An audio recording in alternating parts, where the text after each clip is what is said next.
afternoon, and thank you for being patient and showing me the courtesy of turning up in the late afternoon. In fact, I owe you an apology because I had quite forgotten. I'll be sitting and standing. When I get excited, I'll stand, otherwise I'll sit when I'm tired. I owe you an apology because yesterday when Professor Dubey called me, day before yesterday in the evening, that's when I realized that I was supposed to come yesterday and I had quite forgotten about it. Of course, most of what you see comes from here, but it requires a bit of organization. Plus, in my two appearances over here and lectures to you, I discovered that you were not the dumbest for, a shallow presentation to be made. I've also taken the liberty of asking some of our judicial officers who've been newly recruited to be here, our law clerks and interns who assist us sometimes in court to also be here. I'd also hoped that some of the junior lawyers would be here, but the idea came to me only this morning. If I had given them previous notice, some of them would have been here. I can assure you that the material that I have for you today will easily cover a couple of books or one book into 2 volumes. And I hope to complete inside between 90 and 100 minutes. And there's a lot of talk that I will be indulging in along with the slides to give you the context, to give you the relative kind of picture. Of course, I must acknowledge that my law clerk, Pinky, who's here, assisted me in the preparation of the presentations. The material is mine, every bit of it, but in formatting it, in preparing and keying in some of it, and most importantly, in actually getting scolded. Pinky takes a lot of the load. So, in fact, the second pen drive, she only completed when I was going down the stairs, and she ran and gave it to me because the first drive got corrupted. Anyway, we are in the year 2023, and on 24th of April this year, we celebrated 50 years of the basic structure of the Indian Constitution. On 24th of April 1973, the Kesavananda Bharati judgment was delivered. In fact, today we celebrate the birth anniversary of one of my gurus. I don't know how many of you have heard of him. Carl Gustav Jung, the father of analytical psychology and the successor of the Sigmund Freud school. Jung has always interested me in showing how complex is the human mind.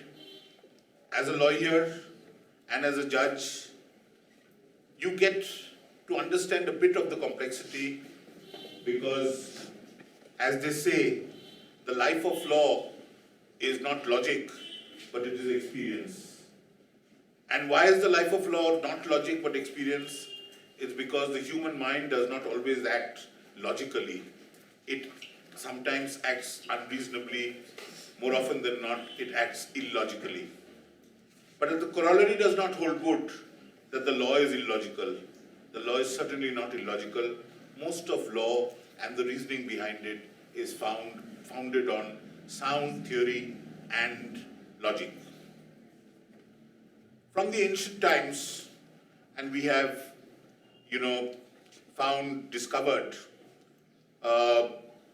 ancient civilizations and organized society, both in Aztec and Incas Americas, in Mohenjo-daro Harappa over here, in the Sumerian lands, we've discovered ancient civilizations.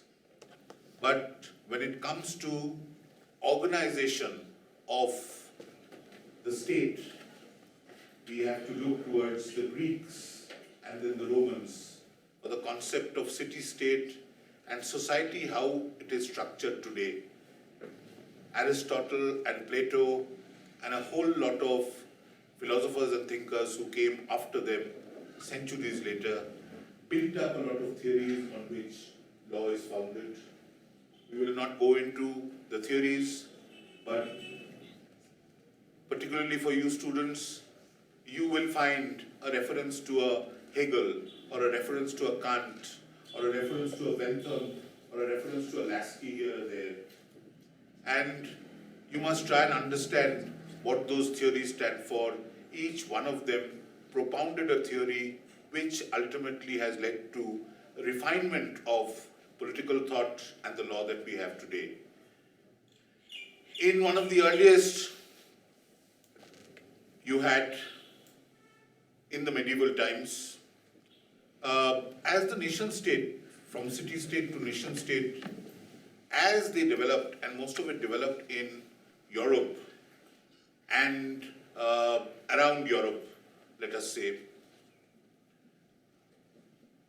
And there are other reasons why that place was so developed, primarily because of its climatic advantage. Europe is in a temperate land, and as Professor Amoto said, to whom I will refer copiously later, wrote in one of his articles when he was just out of college, in a very flippant article, he talked about two theories. And this has stuck in my mind, and when I recounted this to him about 6 or 7 years back, when I had a long conversation with him and we spent several hours together, he had completely forgotten about it, and he begged me to find out the article and give it to him, because even as I recounted that article to him, he was in splits, he was laughing all the way. And the article was entitled Ouch and Mess. Ouch meaning overall unfavorable climatic handicap, that's how the tropical countries suffer. And mess meaning mild and easy survival story, that's how the temperate, that's how the tropical countries also suffer once again. Because in tropical countries you get fruits, you don't need to wear too much clothes, and therefore you forage around the forest, you'll get fruits and vegetables to eat. You don't need too much clothes, so therefore you don't have to protect yourself too much. So because you don't need to, you don't put in the effort to be more organized, to be more productive. Since the beginning of the Industrial Revolution, and the first Industrial Revolution began around 1740 in England, and it continued for about 100 years, there have been several great political thinkers, and a lot of the law that we have, not only common law, general principles emanated from such great thinkers around Europe. Forget Aristotle and Plato, who were much earlier, but you had people like the utilitarian philosopher, Jeremy Bentham. Jeremy Bentham's philosophy was that that which brings the greatest happiness to the greatest number must be that which is right. A lot of law is founded on utilitarian theory. Then you have thinkers as John Stuart Mill, thinkers as John Locke, and they come at a stage when there was, particularly in Europe, a lot of clash between the church and the state. As you know, all over the world, the kings projected themselves. How they came to be kings were, like the constitution, beyond the law. But once they became kings, they projected themselves as the embodiment of the divine. And so, with this virtue of divinity in them, they conferred on themselves the authority to rule and also the authority to judge. And religion, when it played a major part, religion clashed with the state's authority or the king's authority. And so there was, several movements, Protestantism and the English church, the Church of Canterbury.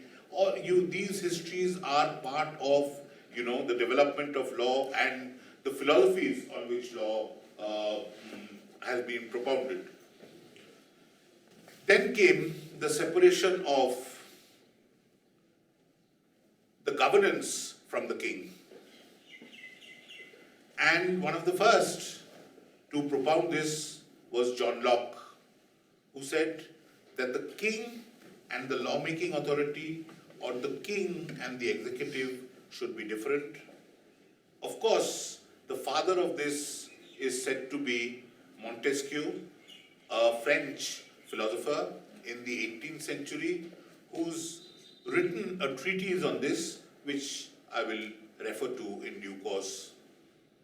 And then there were several other thinkers who took over, right up to the modern days, where we had two great thinkers who were in the 20th century and survived even till the 21st century.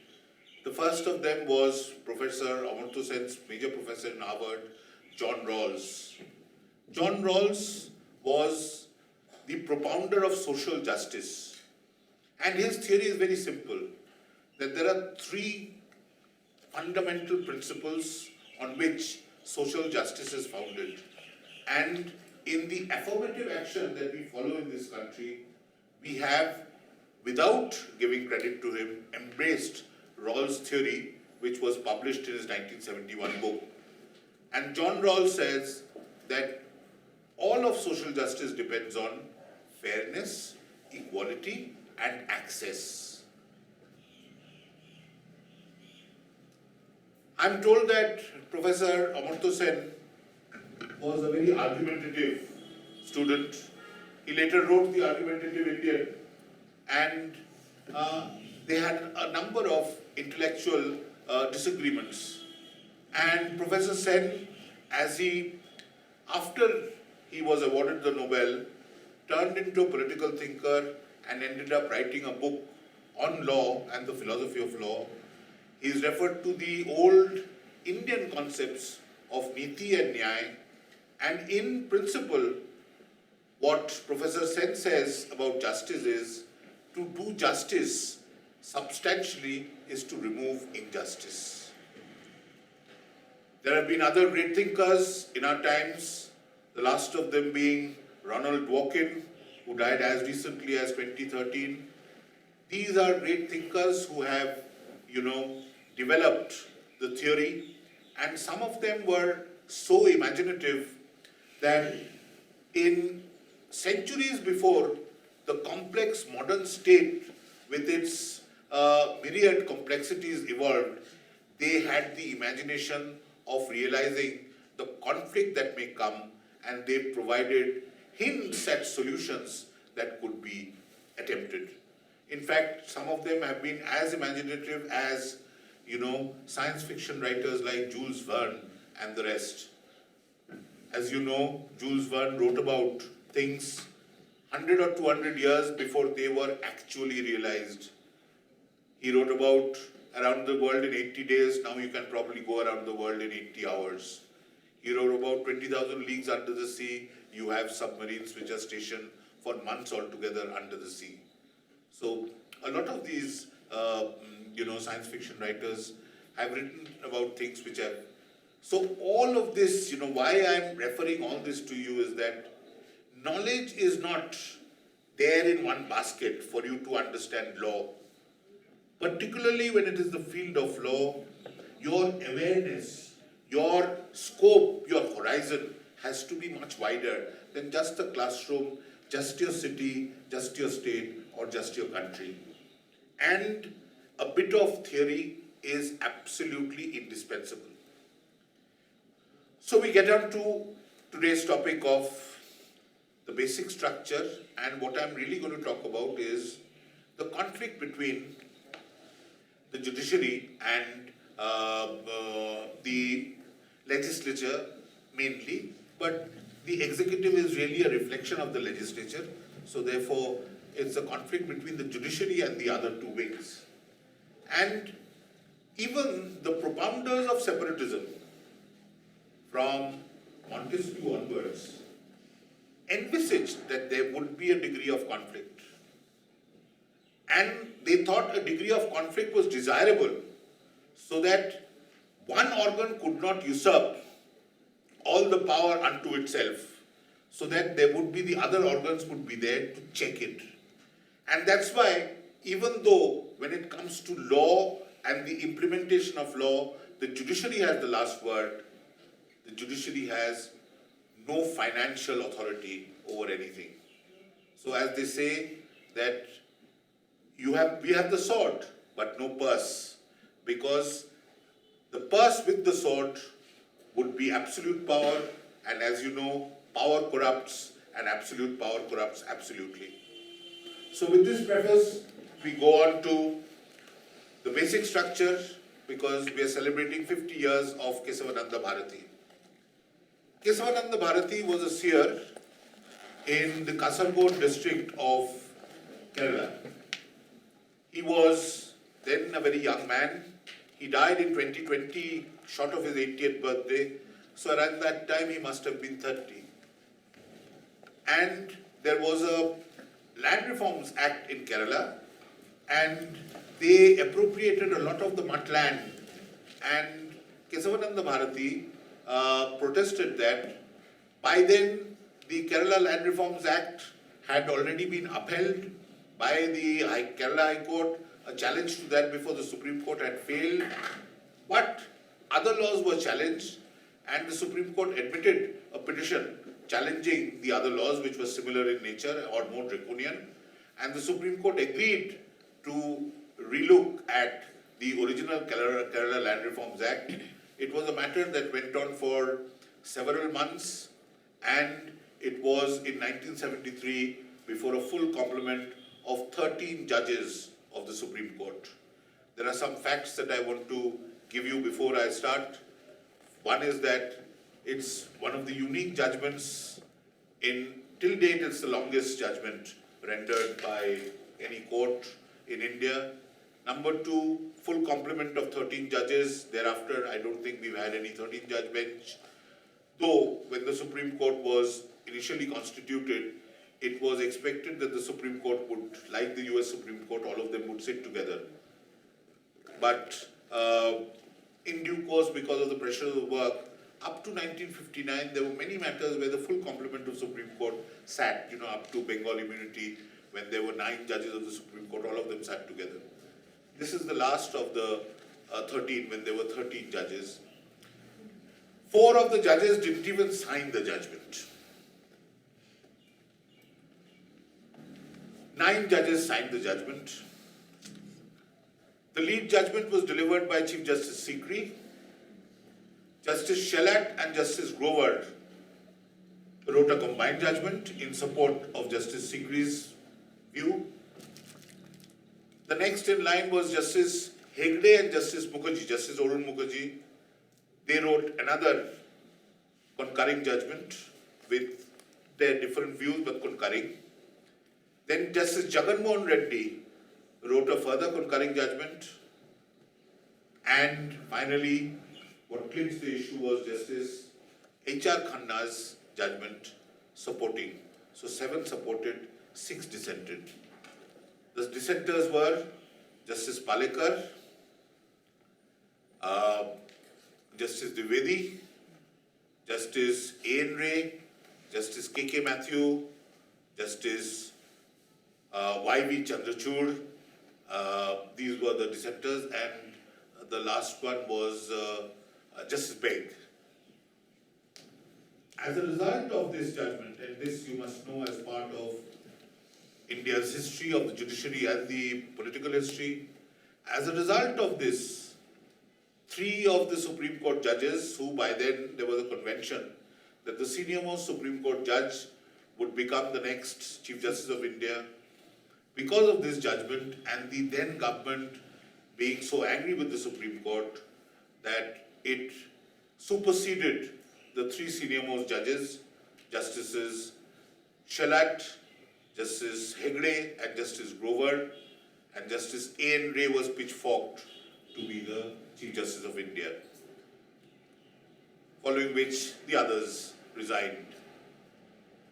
This was to be repeated only once more and can no longer be done anymore, when in 1976, when the emergency was declared and at least 9 of the then 17 high courts had ruled against the authority to detain without producing before court and for, untold days, including my parent High Court at Calcutta, the Supreme Court, in a judgment of 5, all prospective Chief Justice of India, held that no, that power, that authority to curb the fundamental rights was there, vested in the state.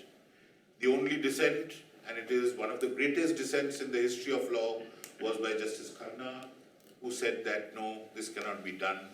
The fundamental rights and the dignity conferred by the Constitution to the individual cannot be toyed with by the state. As a result of that 76 judgment, Justice Khanna was superseded and Justice Mirza Hamidullah Beg became the next Chief Justice of India, which led to Justice Khanna resigning. Those were the 2 instances where 3 superseded 1 and 1 superseded Justice Khanna. That can no longer happen because of the judgment in the second judge's case. So there was a fallout. That was it. Prior to that, and we get into this next slide, please. There are certain basic rules which I'll just indicate to you, and I have indicated on the last occasion also that we have a common law system with flavors of civil law and traditional law. What are the flavors of civil law and traditional law? We have a written constitution, that is civil law characteristic. We have an adjective law called the Evidence Act, which is a civil law characteristic. And we have traditional law in the Hindu law, the Mohammedan law, and the tribal laws, local usages and customs. So we have a hodgepodge of that, but basically we have a common law system. And Article 13 of the Constitution preserves the common law system that we inherit from the British, in that it preserves all the existing law prior to the Constitution. Next. Article 14, 19 and 21. These have been held to be inviolable. Article 14 is a short and simple equal protection of laws and equality before law. Article 19 pertains to freedom of speech, expression and the like. Of course, there are certain qualifications in that. And Article 20 is right to life. And Article 21 includes not the right to life, but also the right to live with dignity. So Article 21 has been expanded, and in the troika of 14, 19 and 21, the Supreme Court sees that the Constitution's mandate is for the rule of law to be paramount. And therefore, whatever is done, whatever change is brought about, even to the Constitution, it has to survive the test of rule of law. Next. The origin of the doctrine. So, may I be traced to ancient and medieval theories of mixed government and, need to separate monarchic, aristocratic and democratic interests. Landed gentry became as powerful probably as the king. Sometimes when the king was weak, vassals took over, so there was a need. Next. And as I referred to in 1748, Montesquieu's Spirit of Laws advanced this, though John Locke had talked of it earlier, but Montesquieu did it in a much more structured and organized manner. Next. What is the basic feature of the doctrine of separation of powers? In its most rudimentary form, it says that the legislator will enact laws, that the executive will administer in accordance with the laws, and then the judiciary will judge on the basis of such laws. This is the most elementary description of the basic, doctrine of separation of powers. Yes? Next. The special feature of the judiciary is that the judiciary has the power of judicial review and a mandate to uphold the rule of law. Again, I will add a caveat over here. At the time when our constitution was being drafted, there was a great gentleman called Meghalaya, and very little is told of him because he was the person who actually wrote the constitution. We give a lot of credit to Ambedkar, but the person who actually wrote it was Meghalaya. Ambedkar was, of course, part of that, and Ambedkar was Meghalaraya's boss. But the real nitty-gritty of writing was Meghalaya. And he visited the United States and met a number of jurists. And then in one of his famous meetings, he wanted to incorporate the American doctrine of due process, because that's a basic feature of the American Constitution. Procedural due process and general due process, where he was advised that, due process is like an uncharted it's like an unbridled horse. It's what you think is due, what the judge thinks is due becomes important. So therefore in Article 21, we introduced the expression procedure established by law and not due process. However, through a lot of confused judicial thinking, particularly over the last 20 years or so, the distinction between procedure established by law and due process has been somewhat blurred. But again, the Constitution says procedure established by law and not due process. Then Durgadas Basu, one of the greatest constitutional experts, he was a judge of the Calcutta High Court for a short time. He was in the district judiciary, and he wrote the first major treatise on the Constitution, and along with Setalvad, these are supposed to be the two authorities on the Constitution. His major work, he has also written a beautiful shorter Constitution, which of course you'll find in every library, but his longer Constitution has been republished with Justice Ruma Pal, with Justice Samanaditya Pal, Justice Ruma Pal's husband, as the author. And Dr. Basu says the doctrine of separation of power postulates that none of the three organs can exercise any power which properly, I emphasize on the word properly because in the modern world and with the complexities of the present structures, we in the judiciary perform a lot of administrative and legislative work within our domain. The legislature also performs a lot of administrative and judicial work within its domain. So does the executive. Judicial and legislative work within its domain. But when it comes to the larger picture, we judge, they administer, they enact. That is the way the work is divided, and then the three make up the state. The early view of the Supreme Court was expressed in 1955. We have an Article 50 of the Constitution as part of Part 4, which is Directive Principles, which talks about separation of powers.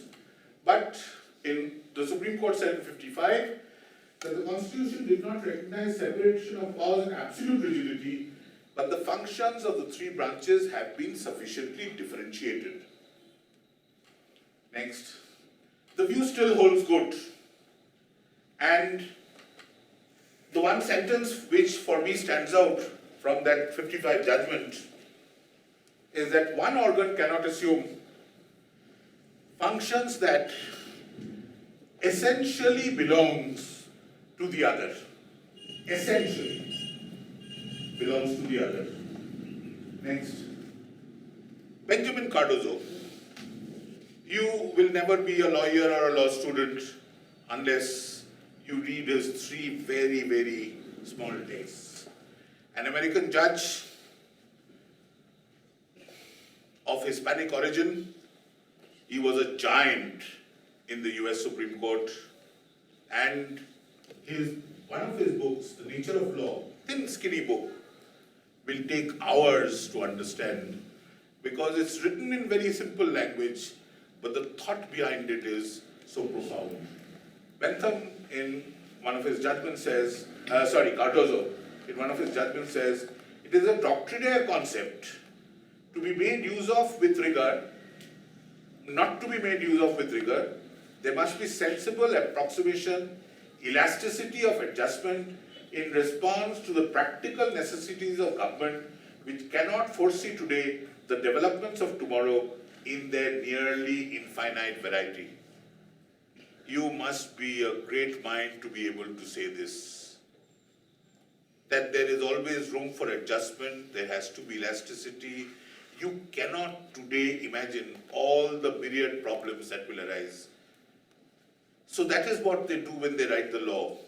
Sometimes when they write the law, they are playing catch up with the crook, because the crook is one step ahead, and because the crook has done something which is not covered by law, they are playing catch up with the law. And while they play catch up with the law, they do not know the many ways that a future crook can think.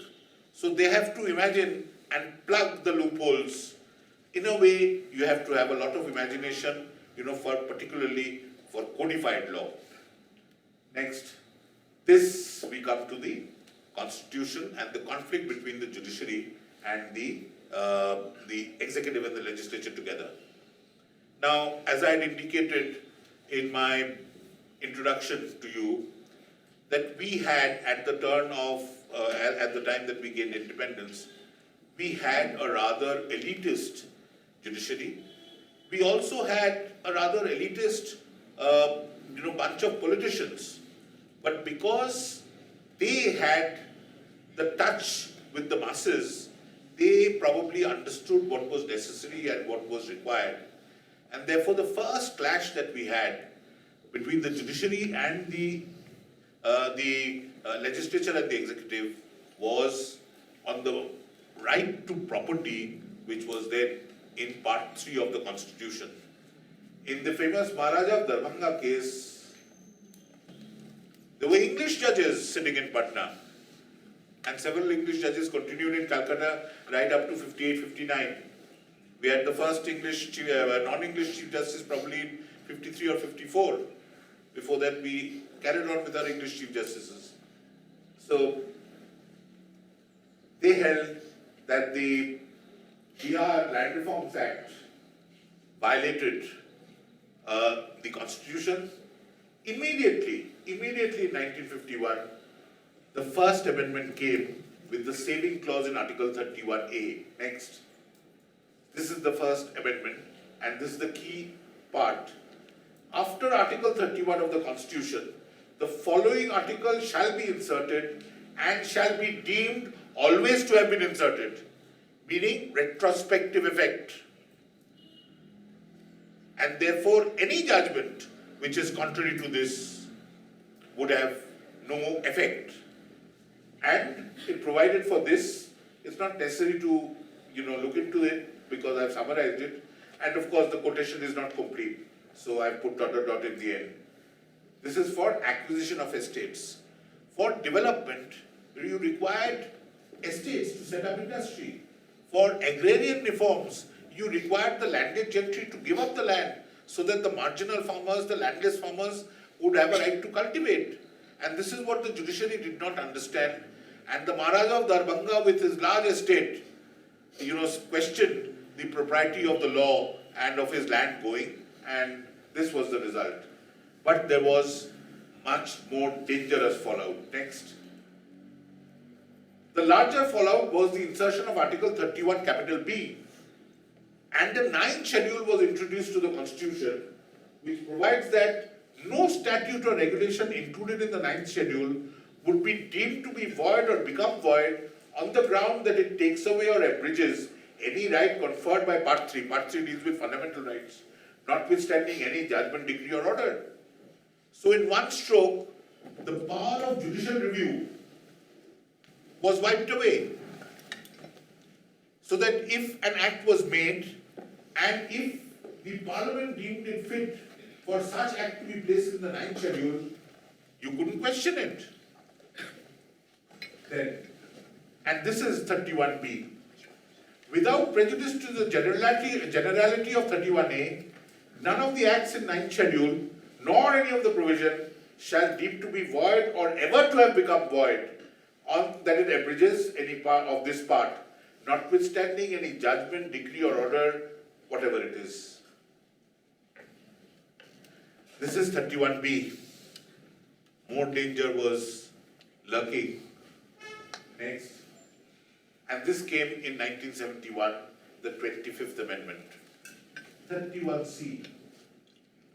Notwithstanding anything contained in Article 13. Article 13 is preservation of laws, describing what is law. No law giving effect to the policy of the state, meaning no law advancing anything which is in Part 4. Part 4 deals with directive principles of state policy. In a sense, if you look at the Constitution, like a political party has a manifesto, the manifesto of the Indian state is contained in Part 4, that we aspire that the Indian society will be governed by these parameters. But since they are aspirations, it is loosely said that they are not enforceable.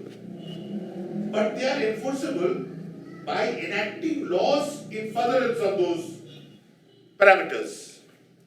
But by itself, Part 4 is not enforceable. But the state can make laws by which whatever is indicated in Part 4 can be realized, effectuated. So the Parliament said that if I am furthering anything which is envisaged or anything which is referred to in Part 4, directive principles, you, the court, cannot look into it to judge it on the basis of Part 3. So this became an issue. And later, the part in italics, and no law containing a declaration that it is for giving effect to such policy shall be called in question in any court on the ground that it does not give effect to such policy. This, whatever is in italics, has been struck down as unconstitutional in Kesavananda Bharati. Next. At the first, immediately after independence and after the Constitution came into effect, the first amendment came in 1951, and the Supreme Court had to receive the challenge. The Supreme Court ruled that the power of the Parliament to amend the Constitution under Article 368, that's the power. In fact, the heading, as it was in the original Constitution, was procedure to amend the Constitution. By a later amendment, much later amendment, maybe the 42nd Amendment, procedure was changed to power. Power to amend. But initially it was procedure to amend. And I'll dwell on this aspect for some time. It includes the right to amend fundamental rights. The word law in Article 13 includes only ordinary laws and not constitutional amendment acts. Now,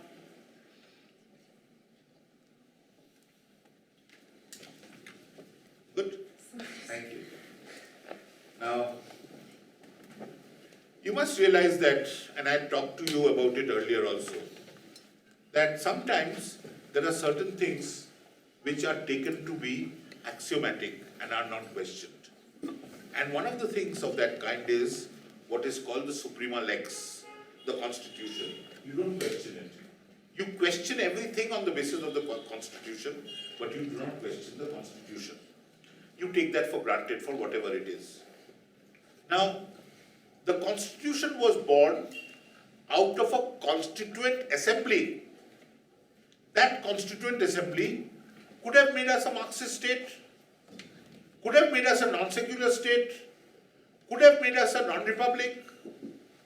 But that constituent assembly, in the members in their wisdom, decided to give the state a shape and form.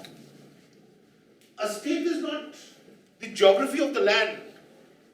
a state also includes the structure of its governance. So that basic structure was provided by the Constituent Assembly and accepted when it was ultimately on 26 November 1949, when it was presented in the name of the people as the preamble to the Constitution. Will show you. Can we have the second one, please? Slide 1. As the preamble to the Constitution, the other one, please.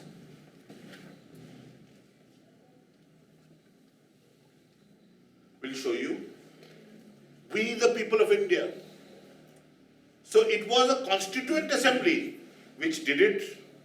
A Constituent Assembly that was not representative of its people, a Constituent Assembly that did not get elected, a Constituent Assembly that may not have had all flavors from all parts of the country, yet we do not question that.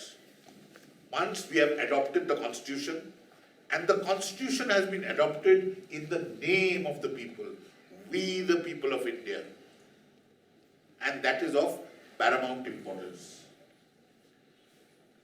And therefore, what do you see? When any ordinary law is tested or questioned, it is done on the anvil of the Constitution. But when the Constitution is to be seen as to whether it conforms to rule of law, the test is altogether different. It's a much more exalted test.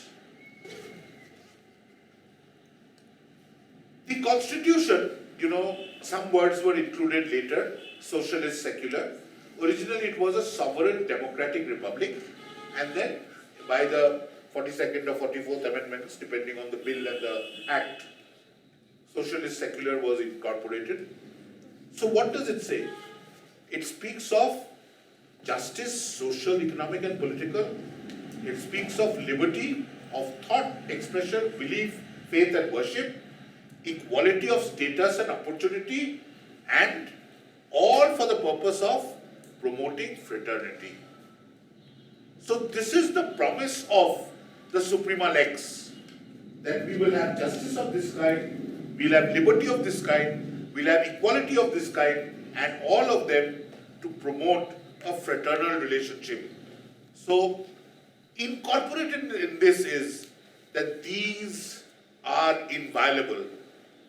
Where these promises have actually been provided for in the provisions of the Constitution, they are unalterable and completely inviolable.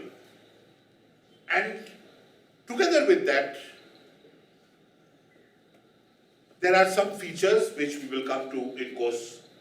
But first, let me now digress and show you some provisions from the Constitution itself pertaining to amendment, since the conflict between the judiciary and the rest of the state, the legislature and the executive, pertain to amendment.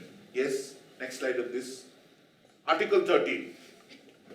Laws inconsistent with or in derogation of fundamental rights. See number 2.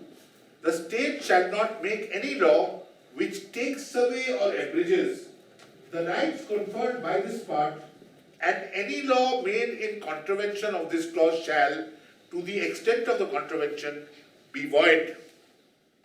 Historically, what happened? Maharaja of Darbhanga, First Amendment, right to property, which was original Article 31, banished, became Article 300A much later, and it was no longer part of fundamental rights. Strictly speaking, if you looked at the Constitution at 13.2, couldn't have been done. But in Shankari Prasad, they said that the power to amend includes the power to amend this, and therefore Article 13 will not come in the way. That was also reported in a subsequent case we look at in Sajjan Singh in 1965, but despite that being in 1965, the seeds of basic structure were sown in Sajjan Singh. So this is 13. Next. All this is 13, continued, law enforced, really, if the context does not mean anything. Next. Then, this is a draconian provision. Nothing in this article shall apply to any amendment of this constitution made under Article 368. This came by the 24th Amendment in 1971. You must realize the political scene at that point of time. In 1971, India helped in Bangladesh being born.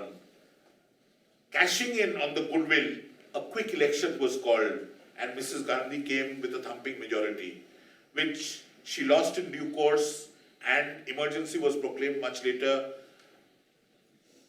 There was an election, her election was contested, her election was held to be void, malpractice, and then certain amendments were made to the constitution, making the Prime Minister and Speaker and their elections immune to judicial review, which could not be taken up, providing certain provisions that could abrogate fundamental rights. And we had some draconian laws as the Maintenance of Internal Security Act and things coming. And though,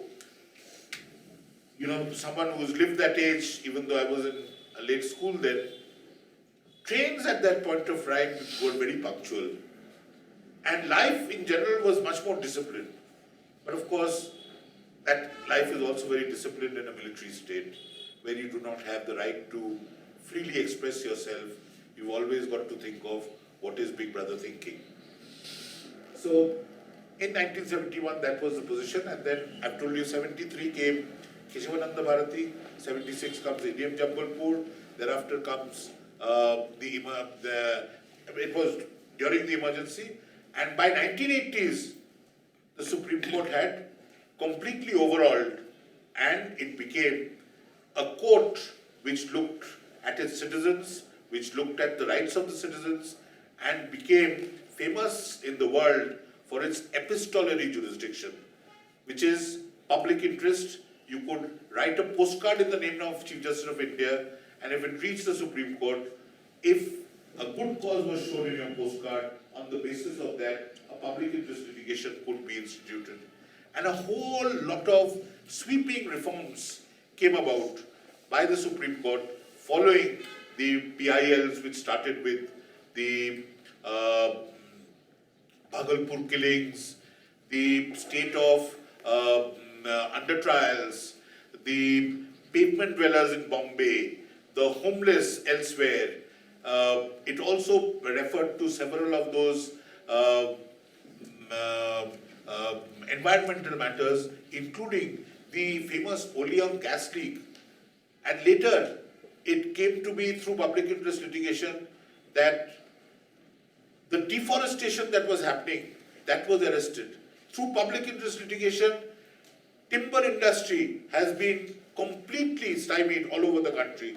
Only by license can you fell any tree from a forest. And all these regiments came with the Supreme Court, coming and protecting the environment, with the Supreme Court coming and standing by those who did not even have the power or resource to approach the court or complain of the injustices suffered by them. And you had great people like a former judge of Calcutta High Court, Dilip Basu, who fought for under trials and prisoners' rights. You had a famous lawyer called Kapila Hingorani, who fought a number of public interest litigation. You had journalists like Olga Tellis, who fought for Bombay pavement dwellers' rights, and you had the politician from Jammu and Kashmir, who fought a number of public interest litigation on environment, and of course the greatest environmentalist of those days, M.C. Mehta. If you look at any,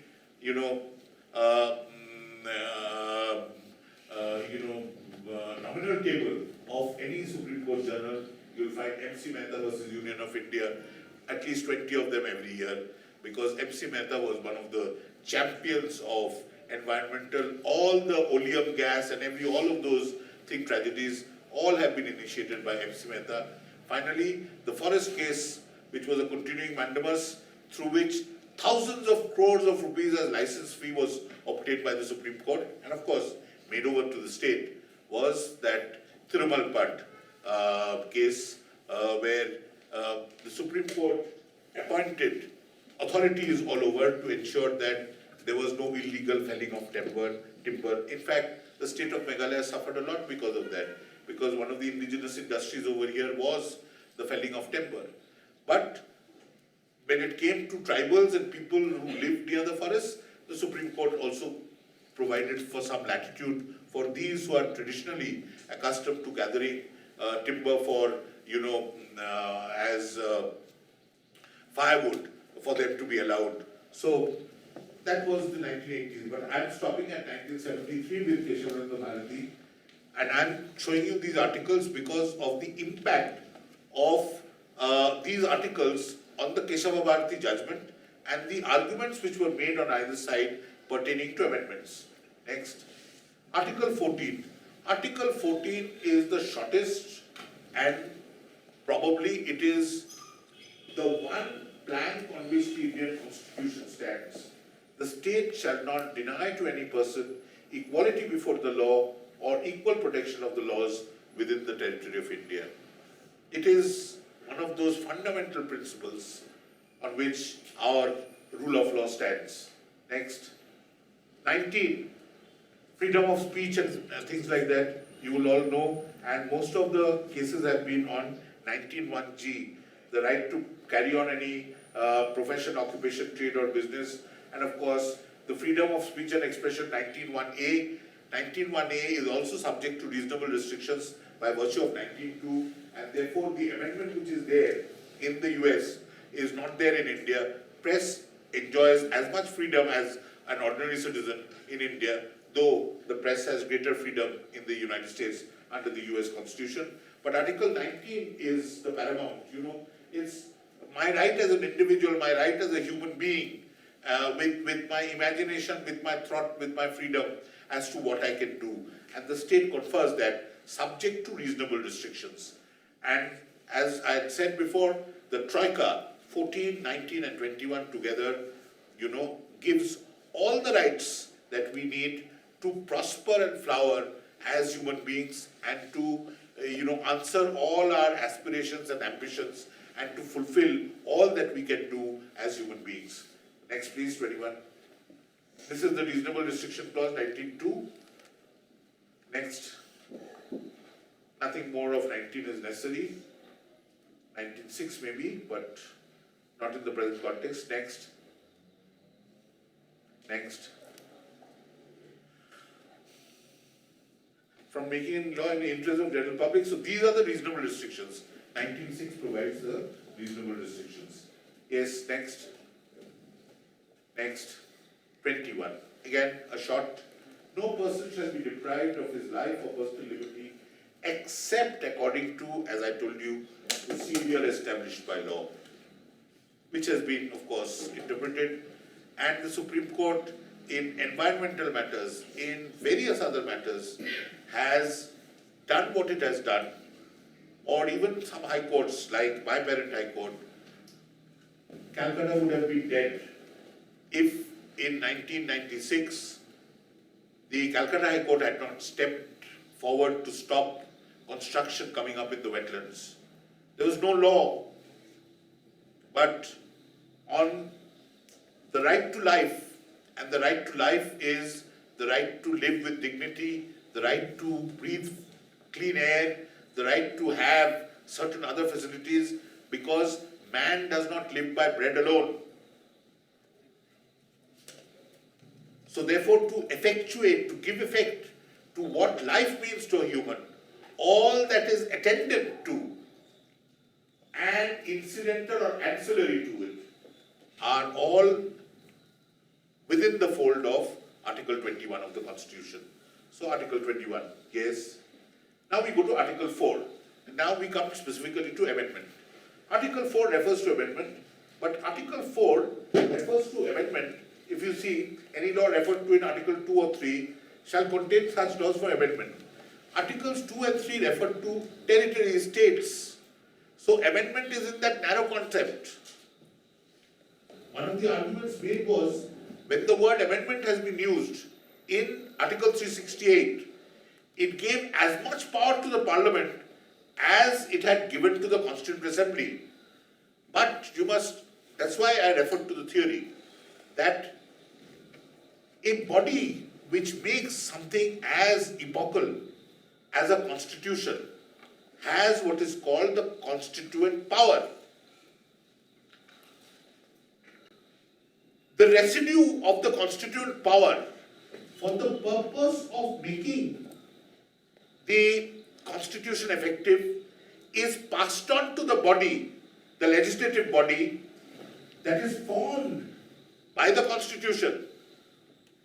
But the authority that is passed on is not the original authority of the constituent, but the residuary authority. And the residuary authority is only so much authority that can give effect to the constitution, not something that can maul the constitution, not something that can abrogate the constitution, not something that will say that we'll throw it into the Ganges and get another one. And this was the tussle between the judiciary and the executive. And this has been the constant logic of the executive and the legislature. You are not elected. You don't answer to the people. We have to face the hustings. We know the nerve of the people. We feel the pulse of the people. Therefore, upon electing us, our will becomes the people's will. But that is the majesty of rule of law. That there are limitations to majoritarianism.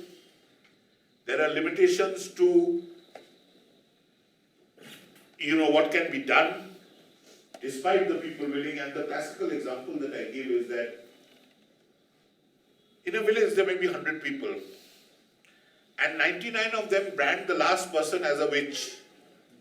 But unless there is a declaration in law that this person is a witch, just because all the other 99 call him or her a witch does not make him or her a witch.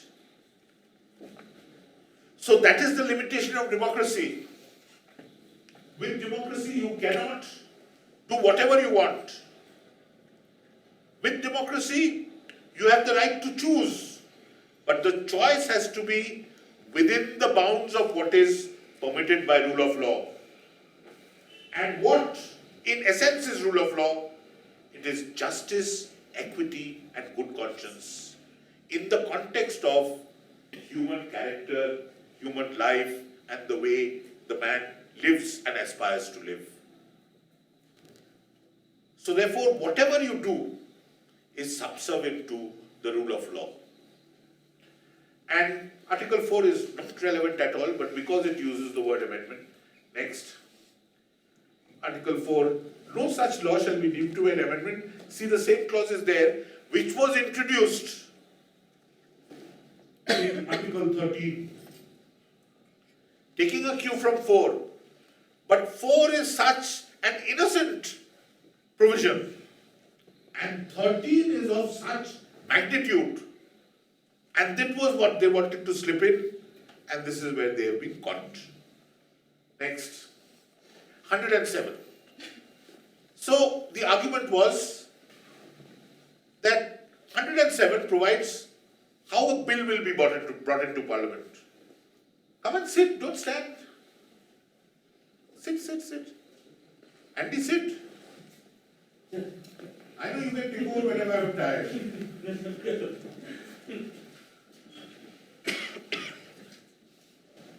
So, Article 368, when it comes on the screen a little later, you'll see, originally, as I said, it was called procedure to amend. There's no special procedure which is indicated. What is said that the Parliament may amend. But, so, amendment has to be brought by way of a bill. 107 tells you how a bill may be introduced.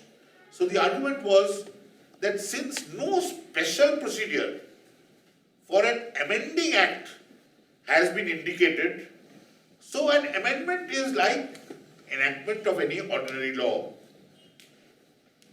Because it has to be done by the 107 mode. And 107 mode, if it applies to a bill to impose water tax, or a bill to tell you that you cannot wear red colored shoes, it can also, amend the constitution and abridge the fundamental rights. Next. Article 107 is just procedural. I just indicated for its completeness. Next. Article 245. This is what is important. Extent of laws made by Parliament and Legislature of State. Now this part, 245, 246 up to 248, 250, they really are at the core of the federal structure of the nation. So we have a schedule, and in the schedule there are three lists. There is the union list, there is a state list, there is a concurrent list. These lists indicate certain fields, broad fields, and those are the fields within which, if it's in the union list, it's the exclusive prerogative of the Parliament to legislate on those fields. If it is in the state list, it is the exclusive prerogative of the state assemblies to legislate on those fields. And if it is in the concurrent list, then either can do, provided if the union has done it before, the state will have no authority, or if the state does it, then that will not get become effective unless it's assented to by the President. So something which is not legislated, a field. Please remember those lists, three lists indicate fields. There are topic wise, but they indicate fields. And sometimes it would be overlapping. For instance, would tax on a company amount to tax, or would it amount to a company matter? If it amounts to a company matter, it can go exclusively to the Parliament. If it amounts to a tax, in certain cases it can happen also, the state can impose it. For instance, agricultural tax is an exclusively state matter, though we don't have agricultural tax in the country as of now. But if a state were to impose agricultural tax, the state may do it. Union cannot do it. Union can do income tax. Now, with the amendment, union can do CGST. Previously, sales tax was a state matter. So, therefore, there are demarcations of the domain, the fields in which you can legislate. And then 245 says, subject to the provisions of this constitution, Parliament may make laws for the whole or any part of the territory, and the legislature may make laws for whole or any part of the state. No law made by Parliament shall be deemed to be invalid on the ground that it would have accelerated, not relevant to 241. Next. 246. Notwithstanding anything contained in clauses 2 and 3, Parliament has the exclusive power to make laws with respect to matters enumerated in list 1 of the 7th schedule, which is called the union list, which I've already told you about. Yes, next. 246. Parliament, and subject to clause 1, legislature of any state has the power to make laws with respect to any of the matters in list 3, which is the concurrent list. So if Parliament has not made, and there is a vacant field, the state can make laws over there. This is really the federal structure. Next. And then, subject to 1 and 2 state list, the state has exclusive authority. And Parliament, in some cases, can appropriate the authority under the state list if it's required for the entirety of the nation. Next. Residuary power of legislation. Subject to 246A, Parliament has exclusive power to make any law with respect to any matter not enumerated in the concurrent or state. So when they were making the three lists, they could not envisage all fields, and as we develop, for instance, IT, AI, these were not concepts which were there before. These are concepts which develop with the development of the human being, of the race, and these are areas which add on. And therefore this residuary provision is given, and the Parliament is the repository of the residuary authority. And all this I'm saying in the context of what is the power of the Parliament to amend the Constitution itself. The Constitution which gives authority to the Parliament.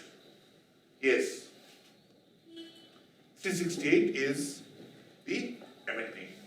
This power word has been substituted in the 1970s. Originally it was procedures. Notwithstanding anything in this parliament may, in exercise of its constituent power. So the Constituent Assembly recognized that the parliament will have a constituent power and did not spell out that it would be only the residual constituent power, not in derogation of, but in addition to. And that is what ultimately was interpreted by the Supreme Court. The authority that you have is not in derogation of, but in addition to. Say I give you a sculpture, and over the years, that sculpture, because of, weather, everything, is kind of not as shiny or glistening as it was when it was first sculpted. And I ask you to restore it, whether it's a sculpture or a painting. Will you change the painting of a dog and make it a cat? What are you doing? You're destroying what I've given for the purpose of, enhancing it. And that, if you understand, is what was attempted. So it says by way of variation, repeal, or any of the provision in accordance with the procedure laid down in this article. So you see the word procedure, it is in agreement with the heading, though the heading does not make any difference. But the heading of a law may not make any difference. But the heading of a constitution, of a constitutional provision, has to be looked at seriously. The heading of a provision of law may indicate cat and deal with dogs, and be none the worse for it. But if a constitutional provision refers to dogs in its heading and deals with cats, it's a constitutional dilemma. So everything about the constitution is much more important, much more sacrosanct than of the ordinary law. Yes, may be limited by a bill for either, which is by 107 I showed, nothing else there. And there are certain things that because of the federal structure, yes, that you had to get the representation of, and you had to obtain the mandate from the legislatures also, half of the legislatures.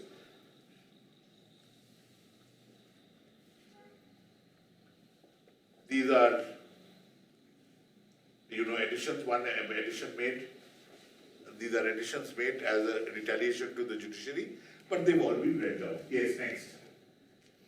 One of the things that was argued was, in any event, the President has powers under 392 to do something, for the moment. However, what they lost sight of was 392 is a breakdown machinery. Removal of difficulties. I have a huge judgment on constitutional removal of difficulties because of the lockdown. What happened was that all over the country, because of the lockdown, elections could not be held. So there were many municipal bodies where the tenure ran out and elections could not be held in 21 or 22. And so in many places, the government appointed ad hoc bodies or required by an ordinance, required the old bodies to continue till new elections could be held. In Bengal, it was challenged.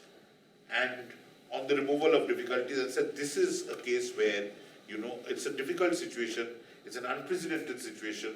The state has the authority under the removal of difficulties clause to take steps in such a scenario which is unprecedented. But the moment the lockdowns are stopped, the moment the atmosphere becomes congenial for elections to be held, people couldn't stand together before that, distancing and those things were there. Those norms, the moment it's eased out, would elections be necessary, and ultimately that's been upheld in Supreme Court. So, removal of difficulties you will find in many statutes, including in the Constitution. There is something which is, for instance, why is there a provision of an ordinance? And And why do they say that when the Parliament or the State Assembly is in session, no ordinance can be brought? That's because you can go to the Parliament, get the same thing done by way of an act. However, imagine that there's an extraterrestrial attack at 2 o'clock in the morning, and you, the state, need to call in the military to save your secretariat. Yes, the Parliament is in session. Yes, the Assembly is in session. Will you wait for 10 o'clock till you're destroyed? But those are extraordinary situations. And the power to remove difficulties clause are used in extraordinary situations. They are known as breakdown machinery. When everything else fails, then you resort to it, not when the situation is normal. So one of the arguments in Kesavananda Bharati was, if the president can do it by virtue of 392 and things which are not there in the constitution, why can't the parliament in its wisdom amend the constitution to the extent that it wants? Next. This is all of 392, which is irrelevant. Next. All right. Go back to the other one. Now, 2 is over. Give Sankarisana that the first one, yes. So we had gone up to 1951. The challenge to the First Amendment, and the Supreme Court said that yes, Parliament has. And the Supreme Court, despite 13(2), said that no. Because agrarian reforms were necessary, because land reforms were necessary for the purpose of a more equitable distribution of wealth, for the purpose of development in public interest, the individual right to property had to take a back seat. So the Supreme Court, in a way, agreed, and there was no clash. Otherwise, there would have been a terrible clash. Next. Sankari Prasad, therefore the Parliament can abridge or take away any of the fundamental rights by enacting a Constitutional Amendment Act, and such a law will not be void under Article 13. Sankari Prasad was, of course, overruled later. Next. Sanjib Singh. Sanjib Singh also sang the same tune. This pertained to the 17th Amendment. Here, that Article 368 permits the Parliament to modify any article. Article 13 only applies to regular laws and not to constitutional amendments, whereas 368 is exclusively applicable to Constitution. Majority verdict held that the Parliament possesses the power to amend the fundamental rights of the citizens. Next. But then the judiciary struck back in 1967 with I.C. Golaknath. Supreme Court invalidated some of the amendments prospectively on the basis of Article 13(2) that does not allow the fundamental rights to be abridged. By a thin majority of 6-5, it overrules its earlier judgments in Sankari Prasad and Sanjib Singh. Next. The other parts of Golaknath specifically dealt with the word law in Article 13 includes constitutional amendments. Then, if fundamental rights are to be abridged, a new constituent assembly will have to be convened for the same. Parliament would have no power in future to amend any provision of Part 3 of the Constitution. This part of Golaknath was diluted later. Next. Government retaliation. Now we are, a right hook, a left hook, a punch, a kick, on an almost everyday basis. Both Article 13 and C68, Article 13 I showed you, Article 4, last clause, was incorporated into Article 13. Article 368, procedure became power, and were amended to authorize, and I showed you the last two clauses in Article 368, were amended to authorize Parliament to freely amend the fundamental rights and to bring them within the amending power of the Constitution. Next. Then comes Kesavananda Bharati.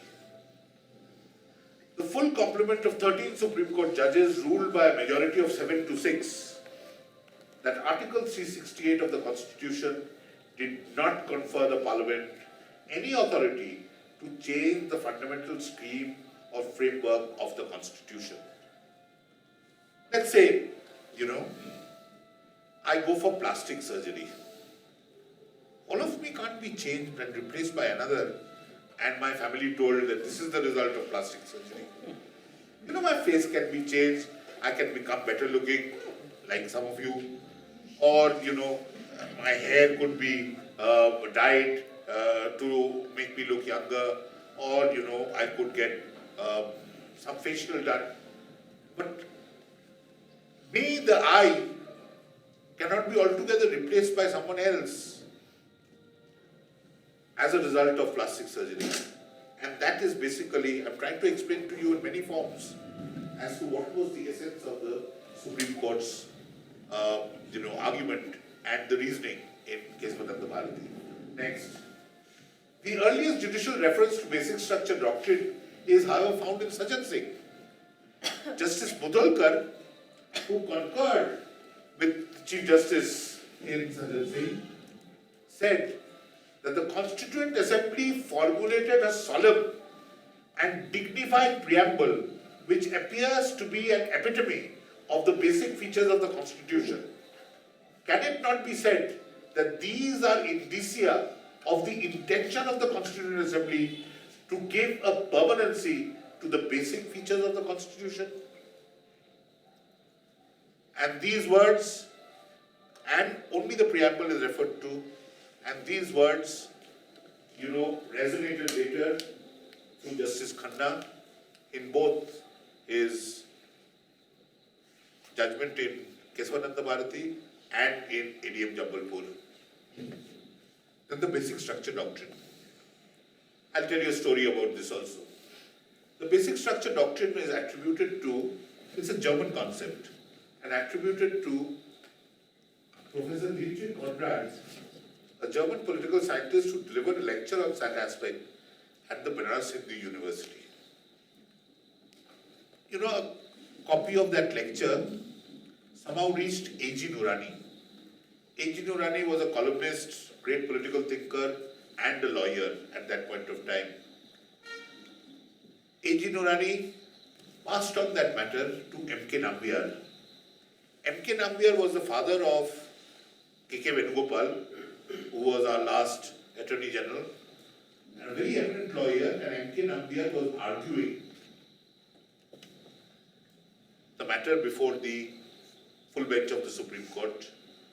And A.K. Nambiar, on the basis of A.G. Noorani's note on basic structure, formulated the argument on basic structure. And there are certain questions that Professor Konrad put, and the basic structure doctrine was explained on the basis of these questions, which M.K. Nambiar repeated before the Supreme Court. What are the questions? Next. Some German questions were raised by Konrad, which were placed before the Supreme Court in Golaknath as to whether amendments brought about would be a valid exercise. But they were not adhered to. Later in case of Hon'ble Bharati, they received much more attention. Yes, the questions that Professor Konrad raised. Could, by 2/3 majority in Parliament, Article 1 be changed by dividing India into two states of Tamil Nadu and Hindustan? Can it be done? That power is there. Article 4 gives you that power, 368 gives you that power. If you read the complete power in that, can Article 21 be abolished? Right to life goes. Could the ruling party amend Article 368 and vest the President with such power, acting on the advice, so the Westminster form of government goes? Can that be done? Could the amending power be used to abolish the Constitution or reintroduce the Mughal rule or rule by the Crown of England? Can we go back and stand before the Crown and say that, take us back as your citizens, as your subjects? Can we ask Aurangzeb's descendants to come and rule over us? So there are limitations, and he raised these very, very absurd questions.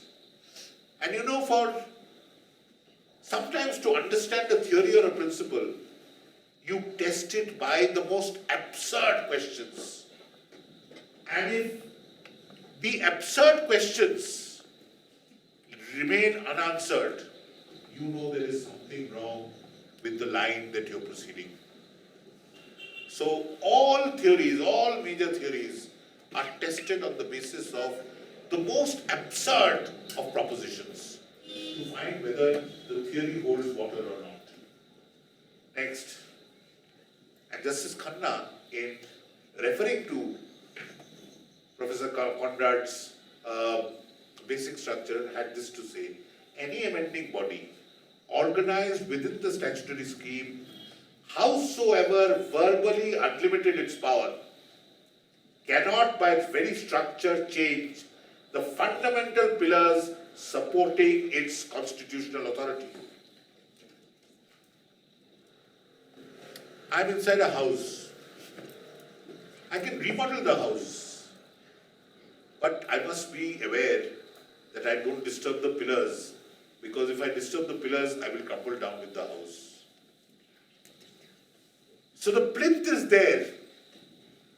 Within what the plinth can take, you can make changes. But your changes are instructed, your changes are guided and limited by the plinth which is available and the strength of the plinth. So if the strength of the plinth is such that you may have a 10-storied house instead of your single-storied bungalow, of course. But if the plinth of the house is that you cannot even have a concrete roof over your and replace your tile shed because the plinth is not strong enough, so be it. So again, I repeat, I'm trying to give you different analogies to show the limitation of power, that the constituent is the residue of the constituent power which is given, not the original constituent power. Next. As a matter of principle, for all of you to know, the majority held that the Parliament did have the power to amend any part of the Constitution, including Part 3, pertaining to fundamental rights, but certain basic features of the Constitution could not be altered. And as an ancillary or a corollary, held that the fundamental rights are part of the basic structure and could not be abrogated or abridged by the Parliament through its amending power. But again, essential features of the fundamental rights. There are certain parts of fundamental rights. Fundamental rights cover a long, cross-section of articles. 14, 19 and 21 you cannot touch. Probably 15, because it relates to equality, you cannot touch. But some of the others you may tinker with, as we have in reservation, providing for reservation. We have tinkered with other parts of the Constitution, and right up to the 101st Amendment, we've kind of made constitutional amendments to provide for larger and larger reservation. Next. Sanjib Banerjee said the basic structure of the Constitution included, and it was not exhaustive, it was just indicating certain. No judgment says that this is exhaustive, it would be foolhardy to attempt that. Constitutional supremacy, the rule of law, the democratic system, the Constitution's secular nature, the distinct allocation of powers. Judgment also established principle of judicial review, which allowed the judiciary to strike down any law or amendment that violated the basic structure. As they say, like a river that cannot rise above its source, no law can rise above the Constitution. It has to be subservient to the Constitution. So if any law is so arrogant as to raise its head above the Suprema Lex, to such extent that its head is above the Constitution, has to be chopped off. Next. In subsequent judgments, the doctrine has been followed and clarified. In the Indira Gandhi case, the doctrine of basic structure was reaffirmed. In the Minerva Mills, power to curtail judicial review was said not to be available. And in Minerva Mills, once again, see, this has been arranged chronologically. So I began with Shankari in 51, I went to Sajjan Singh in 65, I came to 71, some of the draconian amendments, 73, Kesavananda Bharati, followed by Indira Gandhi in 75, followed by Minerva Mills in 1980. Parliament could not amend the Constitution to convert its limited power to an unlimited power. Next. The major areas where such conflict continues pertains to the appointment of judges.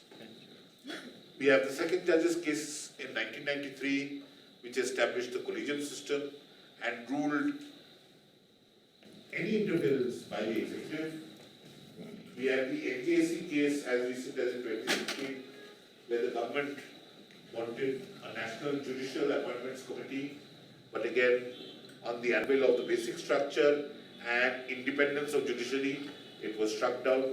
The topic is pertaining to appointment of judges to high courts and Supreme Court. Next. Continuing conflicts. These are major areas. Jagdambika Pal and the Jharkhand Assembly. There are others also, parts of Bommai, SR Bommai are also there, where to what extent is judicial review of acts of legislators or decisions of speakers permissible under the constitutional scheme? And there's a beautiful article by Justice Rumapal in 2006, where Somnath Chatterjee, as he was then the Speaker of the Lok Sabha, he had criticized, he was a firm critic of the judiciary, great lawyer, and a huge critic of the judiciary, a Marxist. And therefore, for a Marxist, the court does not mean anything. The court is supposed to be subservient to a Marxist through the local party secretary. And that is what the Chinese judicial system is. You hear of Chinese skyscrapers, you hear of Chinese products, but you never hear of Chinese law or any kind of rights over there, because the judge has no authority. The judge has to run to the local para secretary of the Communist Party and get his approval before the judge can pass an order. So, to a Marxist, and in the position of the speaker, he criticized that what was done in Parliament and what was done in the assemblies was sacrosanct. To an extent, the Constitution also gives some kind of immunity, but there was a scathing article written by Justice Rumapal, judicial oversight or judicial overreach. And this followed another article by another very great jurist, another Supreme Court judge, B.N. Sri Krishna, which preceded that. The highways and bylanes of justice, something like that, in which he referred to there are many ways of skinning a cat. And it was really a fight between Hidayatullah and, who was of the old school and some of the newer judges about the way the judiciary was going, the kind of innovative practices the judiciary was adopting, and how, justicing was going beyond the traditional role of judge into uncharted territories. So these are, great thinkers, great, jurists and, men of our times. And these have been all intellectual fights, over very well constructed papers. Sometimes maybe when you come across these, go through them, and they will tell you, a judge's point of view, a politician's point of view, and that's the beauty of this wonderful nation, that you have the freedom of expression, you have the right to, voice your opinion, and no one can stop you from doing that. And a process of development, a process of growing up, entails many views, so that armed with the ups and downs, upside and downside of the various views, you make a reasoned and rational choice. Because if I'm dogmatic and think that this is the only way, my way or the highway, then of course I'm not open to reason. But if I engage in a conversation with you and you persuade me that yes, this is possible, I may realize some of the fallacies of my thinking, and I may accommodate some of your reasons to modify my approach, and which is, what happens. And I'll talk of an incident. I sat for the first time that immediately after becoming a judge, I sat in a division bench with another judge, with whom, as a lawyer, about a month back, I had a terrible fight and experience, so much so that a senior lawyer had to shut my mouth and, gag me and take me out of court, because by then I had almost started abusing him, because he had crossed his limit also. Again, I'm not proud of what I did, but unfortunately, as my friend said, that you'll probably be sitting with him, and there it was, I was sitting with him.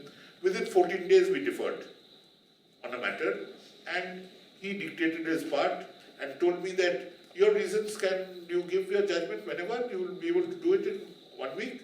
So I said, if I'm able to differ, I'll dictate it here and now. And I also studied. Then he said, all right, I'll also not pass by a thing, let's talk about it. And to his credit, we went outside the court and I explained the reasons why I differed with him, and he accepted that and he said that very well, you conduct the matter, and I have to give him great credit. This is how it happens, because he was persuaded by my reasons to alter his way of thinking. And that's how we develop. That's how better ideas come into place. So therefore,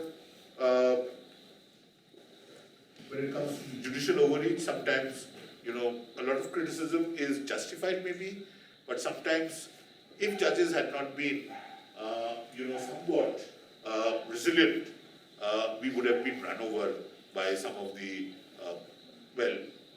let me not put an epithet, some of the politicians who may not be completely aware or educated, so to say. Yes.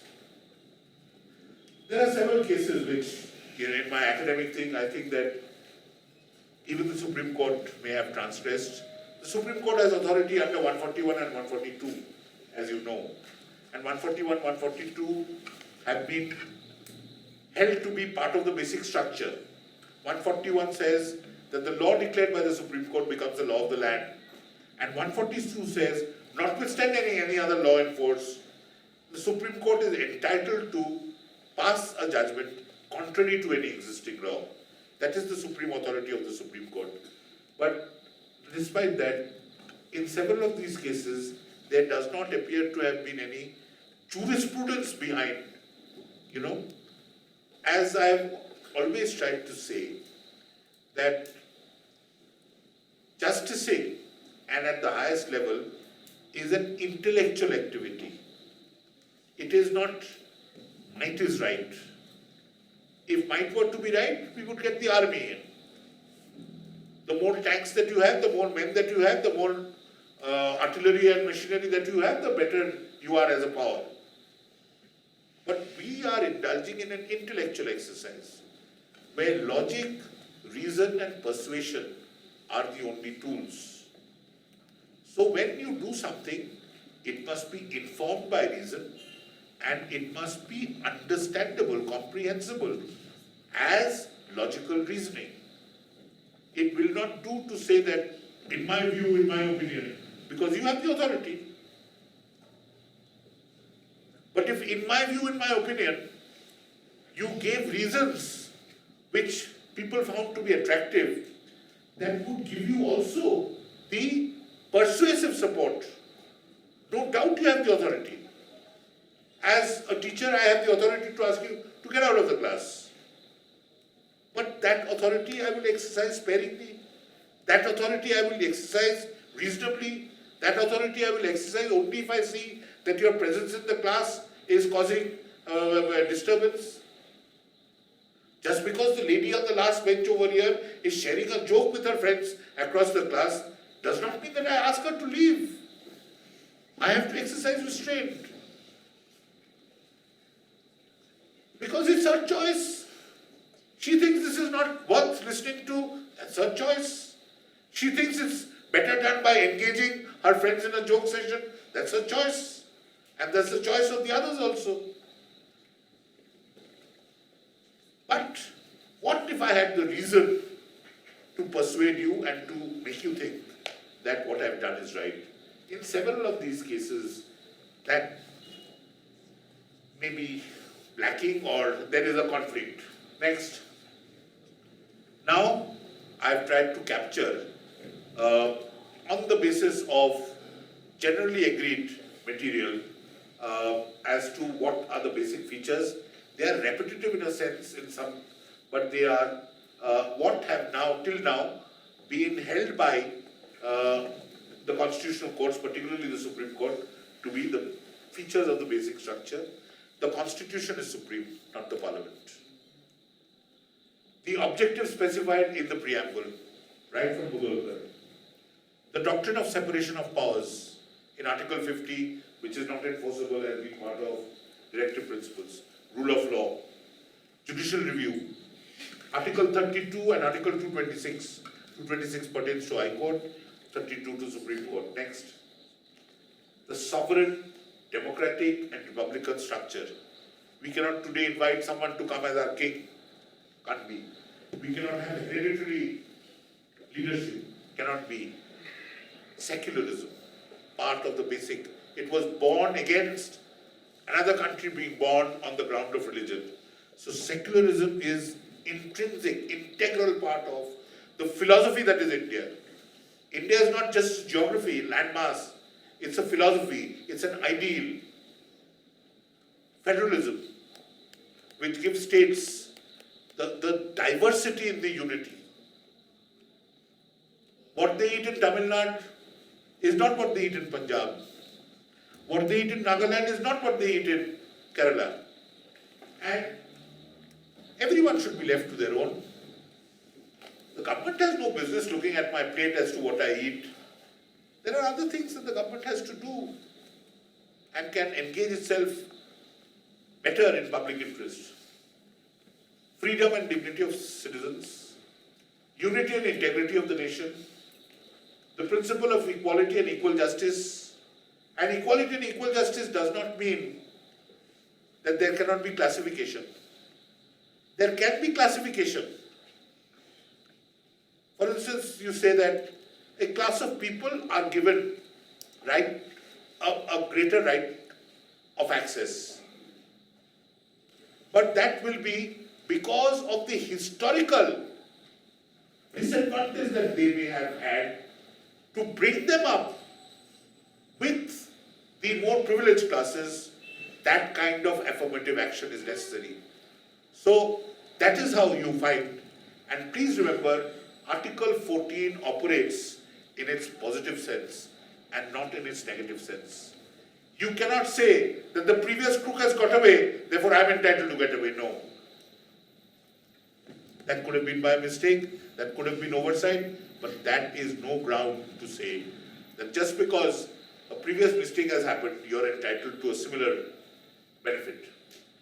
The principle and the basic elements of fundamental rights. As I said, not all of fundamental rights, the essential features of fundamental rights. Primarily, it says 14, 15, 19 and 21 cannot be touched. Others can be tinkered with. I've given you examples, reservation in several other provisions. Yes.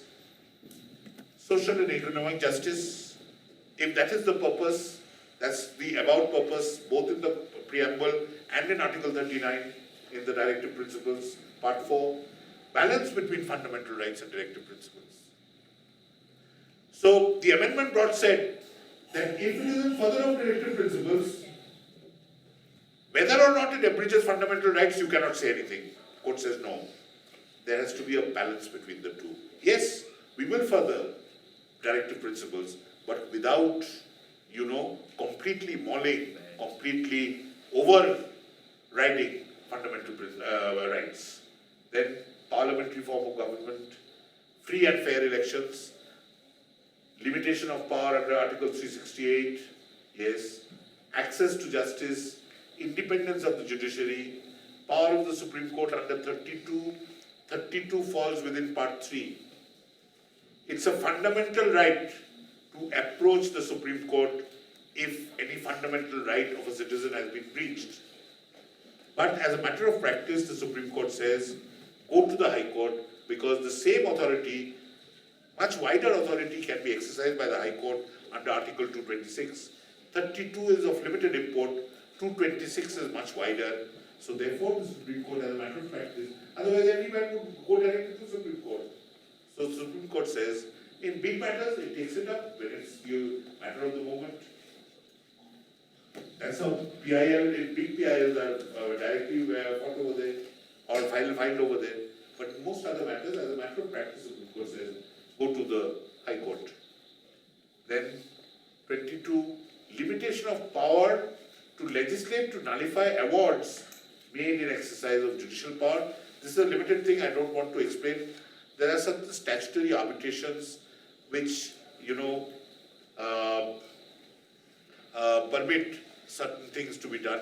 But at the end of the day, there's a principle that unless the basis of an order of a constitutional court is altered, you cannot merely enact a law to change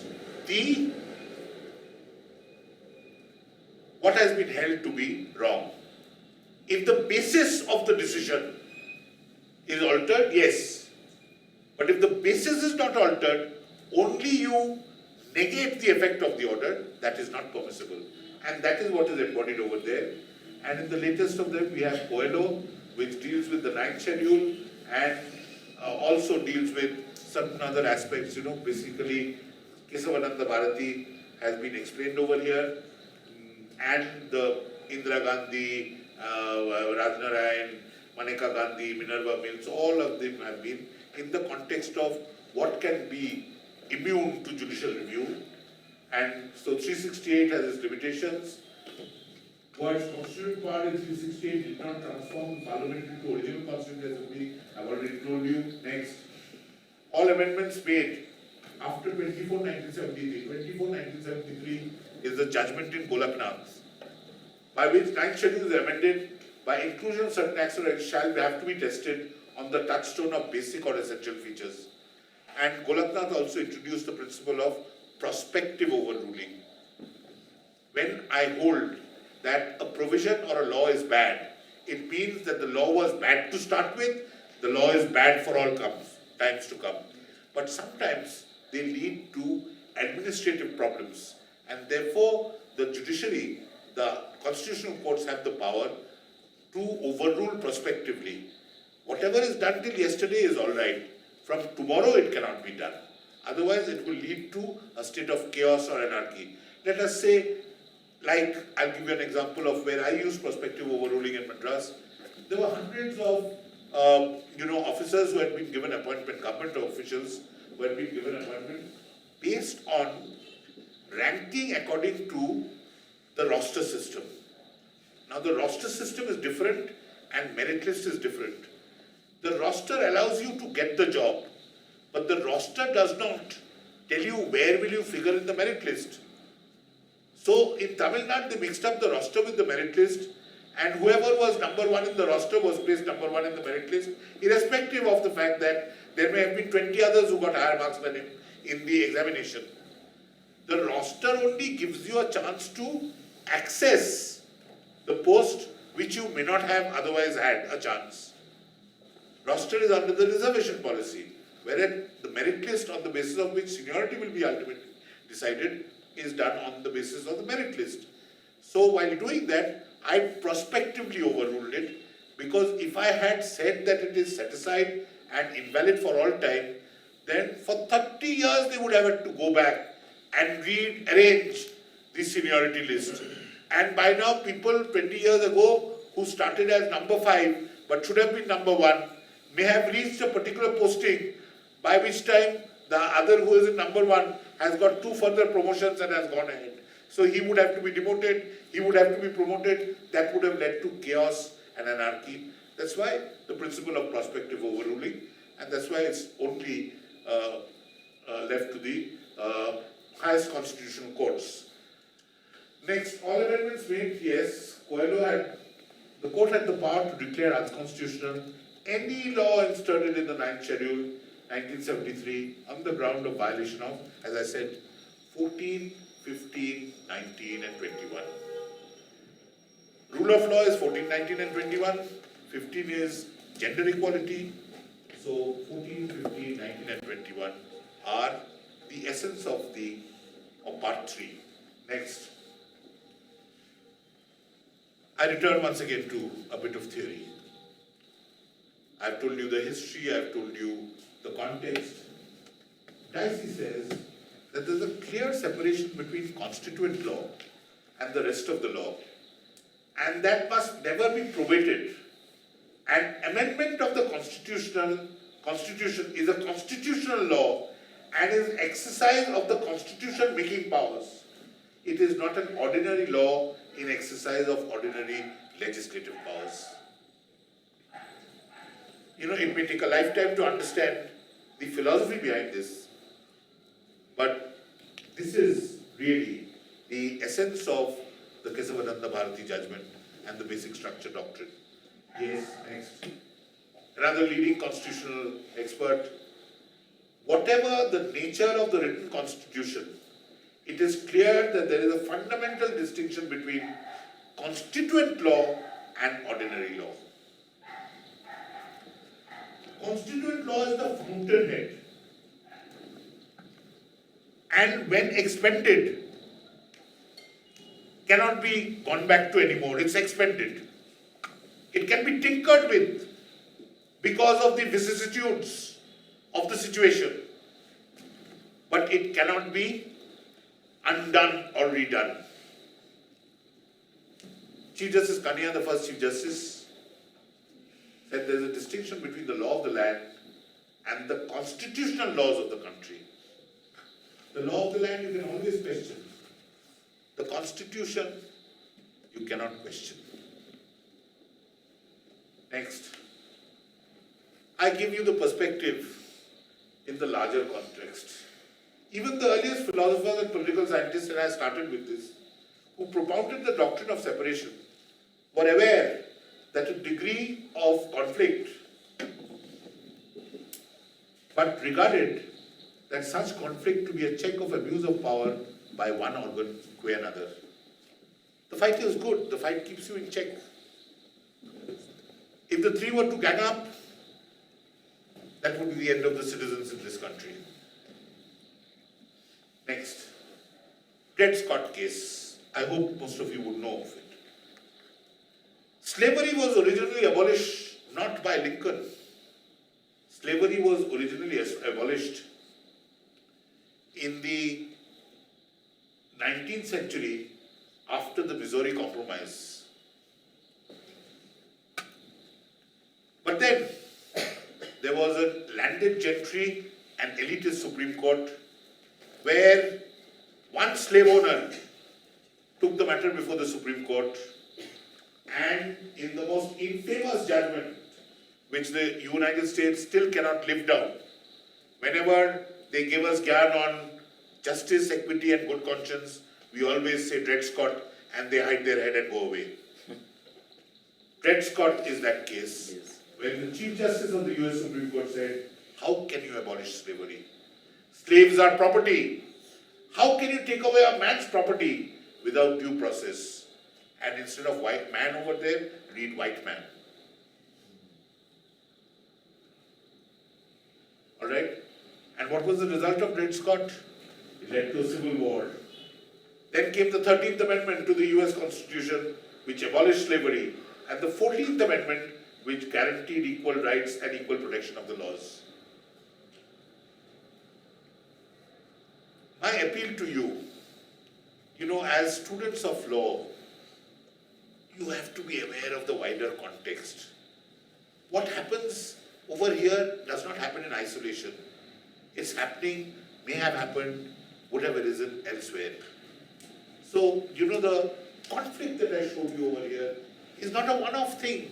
And you come to, the most ridiculous of statements made by the most powerful man in the world.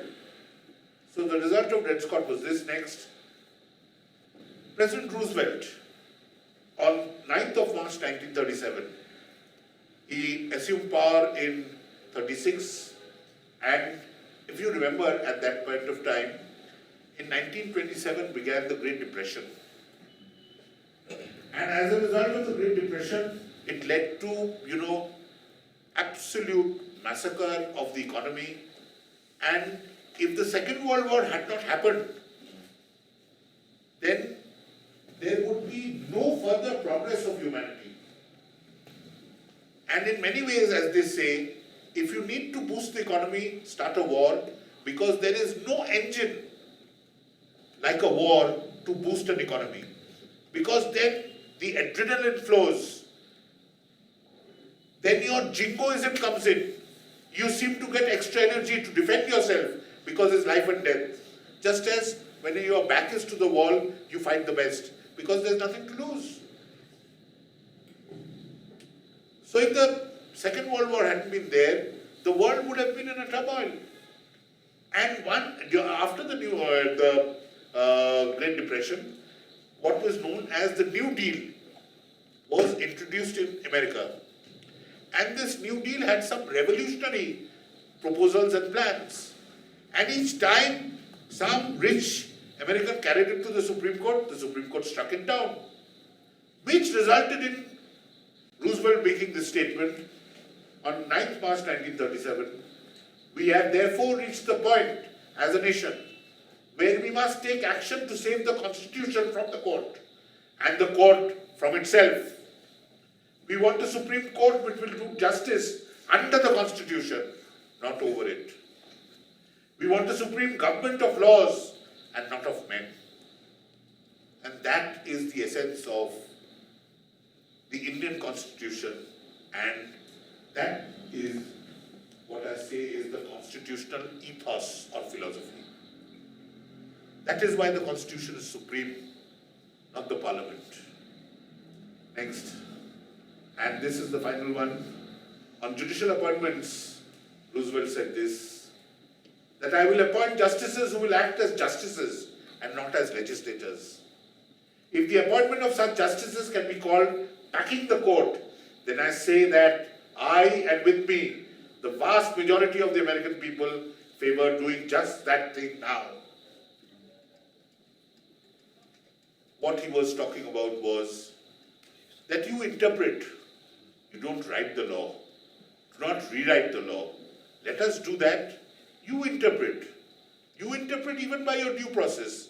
But let us decide on policy. Let us decide on how to carry the nation forward through our legislative process. Thank you. I hope it's been,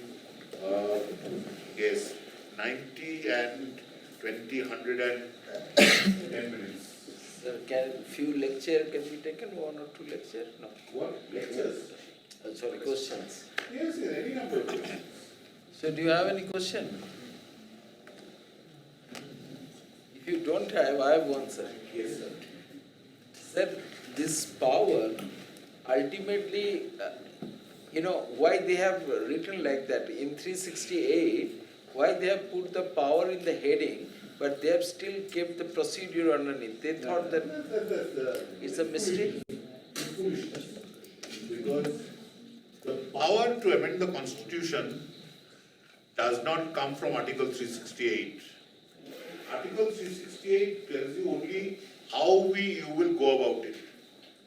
The power to amend the Constitution comes from the residuary constituent power that is left with the legislature that is born upon the Constitution coming into effect.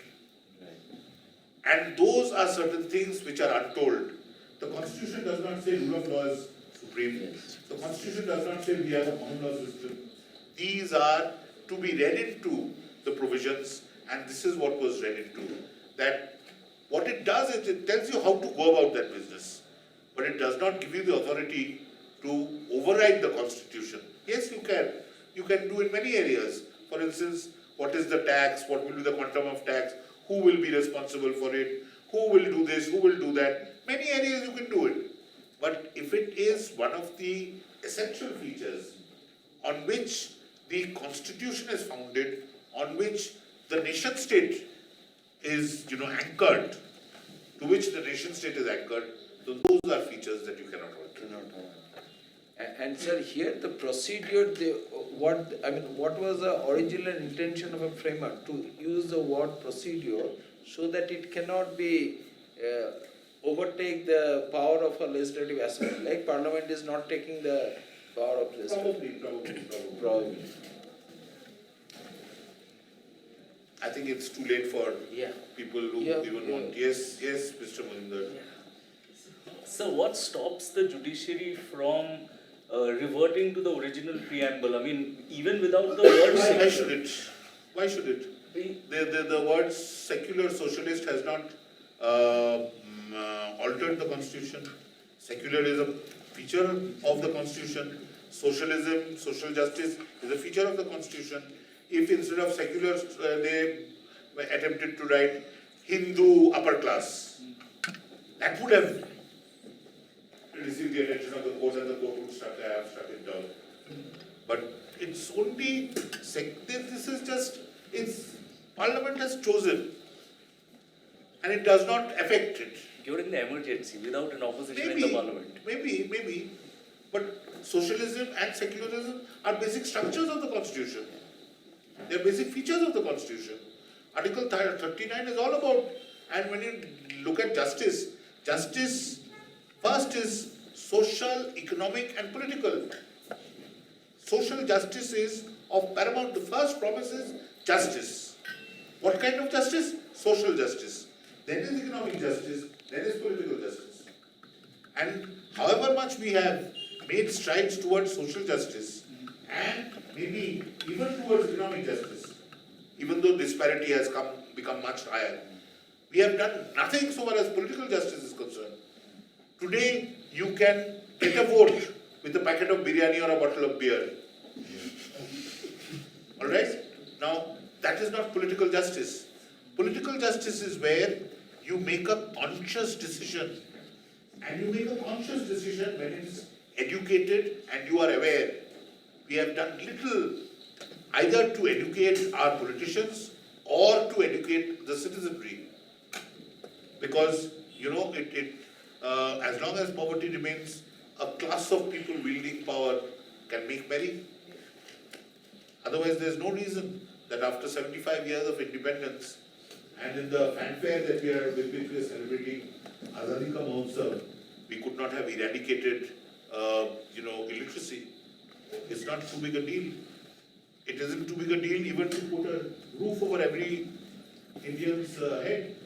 But we have not been able to do that. That's because there's a lot of leakage in the system.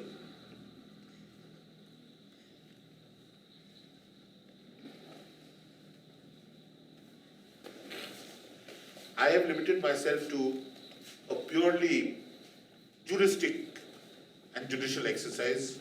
I have not gone into politics. I have refrained from making any extrajudicial comments over here, but history has a strange way of repeating itself, which is why history is important. We have survived attacks on the constitution, attacks on institutions. That does not mean that either the constitution or the institutions are immune from present or future attacks. And that is where young minds like you have to be formed and have to take up cudgels on the side of what is right.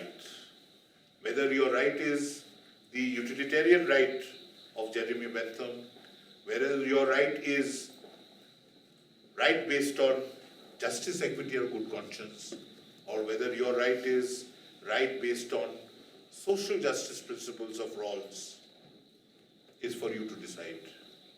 You have the tools, you have to make the choice. Thank you, God bless you all.